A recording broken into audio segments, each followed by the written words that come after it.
Aaron Finch, former Australia skipper, is on Cricket Live on Star Sports through the course of the IPL.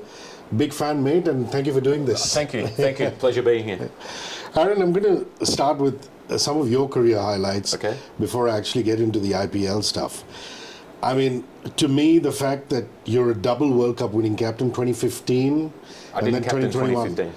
And you didn't? Yeah? I didn't captain 2015. But 2021, yeah. 2021, you were captain. 2015, you were part of the World Cup winning squad. Yes. Which is the ODI squad. ODI team. Michael Clarke was the captain. And I remember 135 in the opening game against England in the MCG. And to me, I think one of the most spectacular innings you've ever played.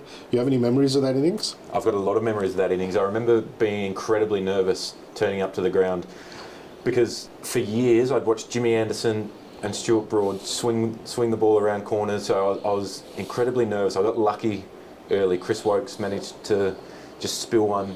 I think it might have been even my first ball at square leg, and then the rest is history. I played pretty well after that, to be honest. Wonderful. You've held the highest score in a T20I record twice, and that itself is a world record. There was 172 against Zimbabwe in 2018.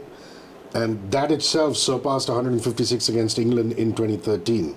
So I'm going to ask you to start with the 2013 156 against the arch enemy, which is always sweet, isn't it? Absolutely. And that was probably the first time in my career that I felt like I belonged in international cricket. Up until then, I'd played a little bit, but I hadn't nailed down a spot in the side. So that game for me was really special. England had a good attack. They had Stephen Finn, Stuart Broad, Jade Dernbach, who was playing well at the time. It was just one of those days where everything clicked. I think my first ball from Stephen Finn I hit for 6, a pull shot over square leg, and that was sort of, it just kept going on from there. It was one of those days when wherever you think that they're going to bowl, they bowl there. They make a field change and you think, right, this is the plan that they're going with, and it happened. And it was a beautiful wicket. I remember that. It was at Southampton, down at the Rose Bowl, I think it was called then, and it was a great day actually. Lovely. And the 172 against Zimbabwe, which came about 5 years later. Yeah, that was a day where I got off to a flyer actually, and we batted first, and I just kept going. It was, again, one of those days, and they probably only happen a couple of times in your career where everything seems to hit the middle. If you make a mistake, it goes over a fielder's head or just gets in the gap and you get away. And once we sort of got on a bit of a roll, we were none down after 5 or 6 overs, and we just thought, right, let's keep going as hard as we can. And I managed to get lucky and get a few in the middle. But I was also spewing that I didn't get 176 because Chris Gale, I was captain. 175. I was captain of the opposition on that day, and he pasted us everywhere. And but that was a good day as well. We're very happy if anybody scores big runs against Pakistan. You know the sentiment. It's like the Ashes. Yeah. And 153 not out against Pakistan in Sharjah, 2019. Top class innings. Talk me through that one. Yeah, that was a really good innings actually. The game before, I think I got 100 as well, and I was really dirty on myself that I got out when we needed maybe 20 runs to win, and then to be able to back it up very next game with 150 and then get right to the end was really important, because I think there was a lot of relief in them innings because I hadn't scored many runs in the lead up to it, and it was leading up to the 50 over World Cup in England. And I remember at the time there was a lot of press around me being dropped and I can't be captain because I hadn't got any runs. And then to come back in India, we were 2-0 down and we won the last 3 matches. That was amazing. That's one of the highlights outside the World Cup. That's probably the highlight of my career, that series. So then to go to the UAE and get a couple of hundreds there and get everyone off my back was really special. Winning the T20 World Cup in 2021, New Zealand, in Dubai, really is something that every player on that pitch will take to his grave. And do you still get goosebumps when you think of it? Yeah, I'm not one to watch too many cricket highlights. I love watching games live, but I must admit the game against Pakistan, I've watched the Matthew Wade and Marcus Stoinis partnership quite a few times because it was just incredible. We came from nowhere to win that game, and then the game the final against New Zealand, for us to... We had a bit of luck in that tournament too, to be honest. We won 6 out of 7 tosses. So that was important because chasing was the feature of that tournament, I guess, with the amount of dew that was coming in.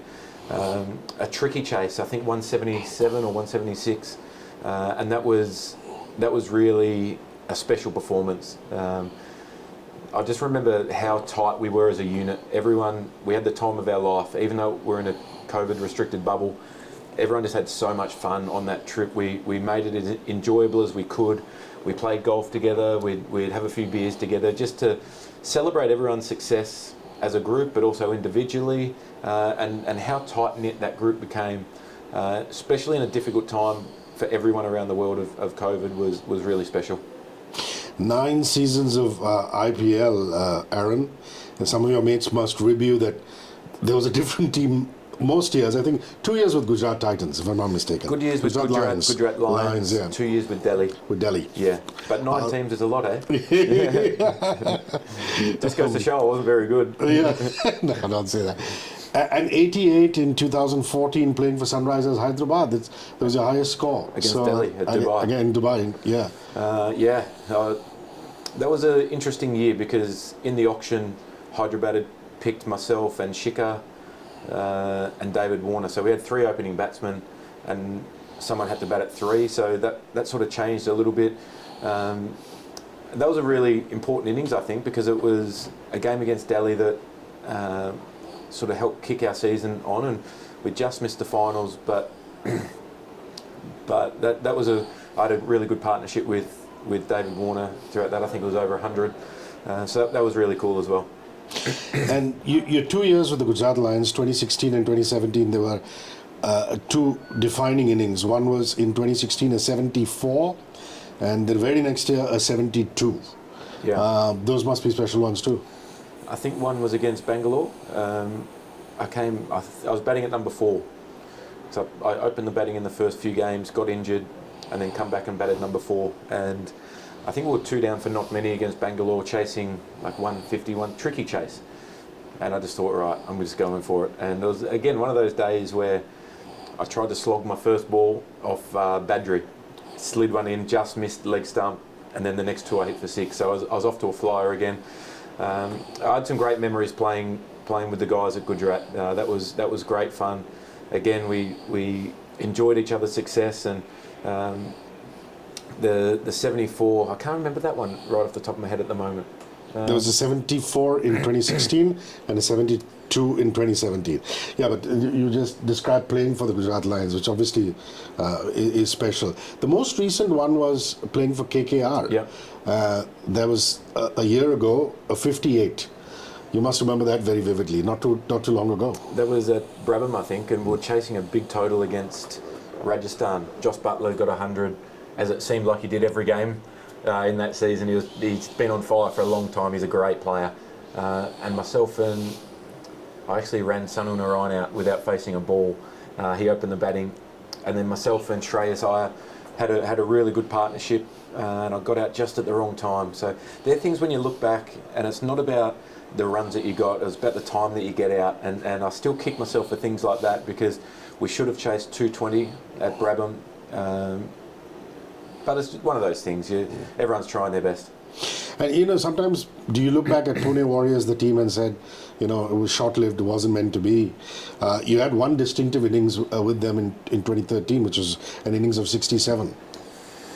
Yeah, we had a really good side, and it was disappointing how it all played out there. Because again, I think how tight you become as a team is associated with the amount of travel that you do together. And obviously the Pune to Mumbai airport trip, we had to do quite a bit as a team. You're on the bus, so you've played a game, there was a lot of travel involved, but you get to know each other so well, and I think that bodes really well throughout the tournament, because when things start to get tough, when the season, there's always a time when you feel like you're playing every day or you're travelling every day, and they're the times when you need the group to really come together. So there's some really special times that you have in IPL when you travel a lot, because you just get to know people so much better, and the amount of the amount of friendships I've made over the years of IPL has been brilliant, and a part of it that I've loved. But yeah, I think myself and Robbie Utapa opened the batting and had a couple of decent partnerships that year, and yeah, that was definitely one of them. Well, look at you now, commentating. Paul Collingwood's also your co-commentator. Yeah. You know, going at each other on the mic. I like the kind of ribbing in the video. It's a good banter there. But this is fantastic. The Star Sports facility, we've just been given a guided tour of it. It looks like out of Star Trek or Star Wars and things like that. This is my first day as well, and it just blew my mind. But you must enjoy this. I mean, the whole matter. I actually saw 2 videos on the way here on the Star Sports YouTube channel where you gave us the lowdown on the Gujarat team and another team. Yeah. And I'm going, you know, Finch is good. Well, enjoying yourself? I love it. I've done a little bit of commentary in the Big Bash, and then to come over and do the ODIs with Australia and India. Obviously, it's always better when Australia wins in a really close series. But I love talking cricket. I love trying to, I suppose, help the viewers understand maybe what players go through, different emotions that you have, and try and give people a little bit more of an insight into that as opposed to just what you see on the screen. So that's something that I've really enjoyed doing so far. And my wife says I talk about cricket too much, but what better place to do it than India, where cricket is, it blows my mind every time I come here. I think this is my 30th time in India, and it still blows my mind how much people know about cricket in this country. Well, I'll be honest with you, we love Australians a lot. And to me, I think of Sir Hrishi Beno and Tony Greig's commentary, and I still get goosebumps. Yeah. God bless them. Yes, absolutely. As a kid, I mean, who were those commentators you grew up listening to? I mean, it was absolutely Tony Greig, Bill Lawry, the banter that they used to have together. Tony Greig's pitch reports where he's putting the key in the surface. Hrishi Beno, like that was unbelievable, and that stays with you, like, because it's so much of your childhood. I sat in front of the TV watching Australia play, and their voices in your ear from when you're a young girl or boy growing up. It's iconic, and people of my age or older, they associate cricket with Tony Greig, Hrishi Beno, Bill Lawry, these guys who weren't playing at the time, but they were such an integral part of it. And you know, you're looked upon as a mentor by a lot of these young players. Adam Zampa, for example, you know, makes no bones of the fact that you're one of the people who really mentored and nurtured him. Would you pick out some other players? Because that means a lot to any player, especially when he hangs up his boots, like you have done in international T20s and ODIs. Any players that you look at and say, wow, man, this is great? Well, I think Adam Zampa's the probably my favourite one, because being a leg spinner in Australia is incredibly tough. I think the late great Shane Warne, he almost wrecked it for everybody because he was so good. So then that put almost an unrealistic expectation on everybody else.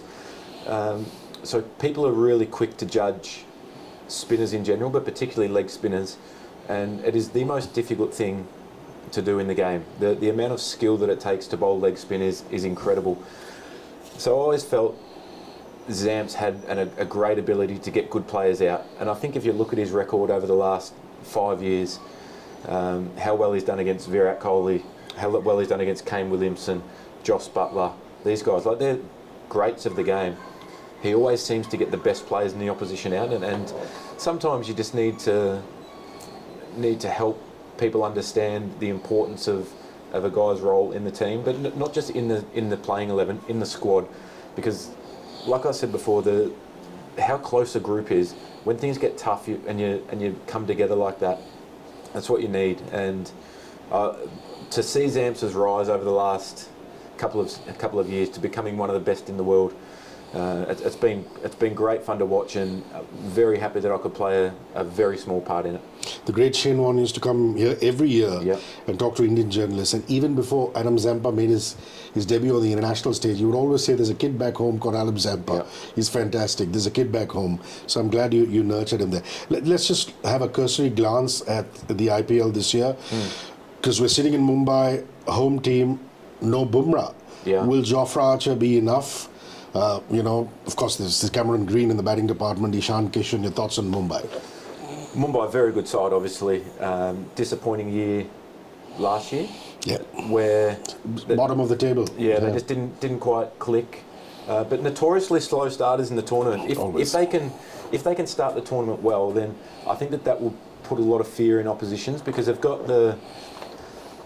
obviously got Rohit, who's one of the greatest, the free-flowing Ishan Kishan, and then Surya Kumar Yadav, to be able to throw them three in there as staple Indian players and almost bankers. Then you throw in Cameron Green, Tim David, these guys, DeWalt Brevis, the amount of flexibility they've got with their international players is really important. No Boomer is going to hurt, though, no doubt. He's the best in the world, in my opinion, in T20 cricket. His ability to get wickets in the power play, although he doesn't get used as much as he does at the death. He might bowl one over up front, one in the middle, two at the end. So that's a real hole to fill for Mumbai Indians. But I mean, when you look down their list, they've got so much star power, they've got so much firepower, and Cameron Green will be integral to that, I think. They've got the power at the top, Tim David in the middle order. It's a solid team. They'll take some beating. Haydos calls CSK Dad's Army. He says, Haydos says Dad's Army. Yep. Only because, you've got Dhoni, you've got all these elder statesmen of the game, Moeen Ali, and of course, everybody's so excited about Ben Stokes. Yeah. So your thoughts on CSK, and what could be Dhoni's last IPL? They're always a team to beat, because they seem to win the close moments, and that's what having a team together for quite a long time. They've been very stable, from everything from their coach right through to their playing list. They don't have a huge amount of turnover. Even when the mega auction comes up, they get a lot of the same guys back. So you can call them Dad's Army, but that's experience, and to sprinkle in a little bit of ignorance of youth at times, and I guess a bit of a cowboy way of playing, where there's no fear at all, and guys just go out and smack it, or look to be aggressive bowling and take wickets.